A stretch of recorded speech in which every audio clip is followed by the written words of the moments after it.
AITA for the strain on my marriage caused by inadequate Christmas gifts. Throwaway account for anonymity. I, 31F, married my soon-to-be ex-husband, 33M, in 2018. My in-laws never liked me and made it painfully obvious. My STBX insisted they were just putting up a tough front and would grow to love me. Spoiler, they didn't. To show how awful they were, one time I joined them for dinner and brought a homemade cake as a thank you gesture because I was raised to always be a gracious guest. When I stepped into the kitchen and offered the cake to his mom, she took the plate, walked to the garbage bin, dumped it in, and handed me the plate back. I was stunned. Later, when I told my husband, he confronted her, but she put on the crocodile tears and claimed it was all an accident. She didn't get a good grip, and I let go too quickly, causing the plate to fall, so she had to throw it away. My sill conveniently confirmed her version. My husband believed them. It only got worse. My in-laws called me a gold digger behind my back because my husband owned his own business. To appease them, they insisted on a prenup, which I didn't care about because I believed in the marriage. I thought agreeing to it would help them warm up to me. It didn't.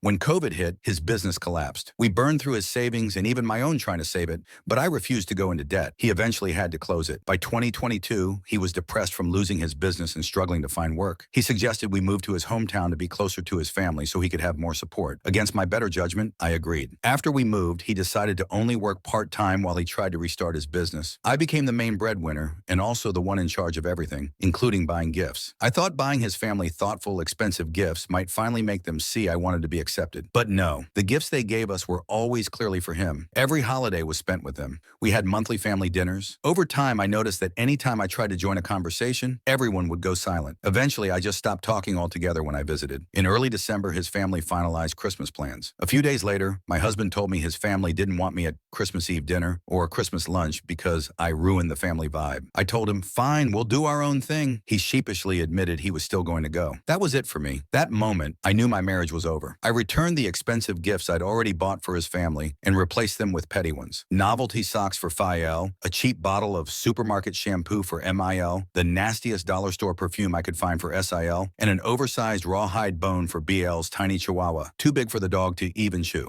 I saved $600 by returning the original gifts and put it toward a deposit for a new apartment. My husband came home after Christmas lunch furious. He said I'd humiliated and embarrassed him in front of his family. I told him, why would I spend money on nice gifts for people who don't like me and don't want me around? A few weeks later, I served him divorce papers. Remember that prenup his family insisted on? It worked out in my favor. He's not entitled to my savings, and I'm not obligated to pay him alimony. His accounts are drained, and he doesn't have money for rent or car insurance. Not my problem anymore. Some friends and family are on my side, saying they're proud I stood up for myself and went out in a blaze of glory. Others think I was way too petty and that it wasn't like me. I feel justified, but can't help second-guessing myself a little. So, AITA,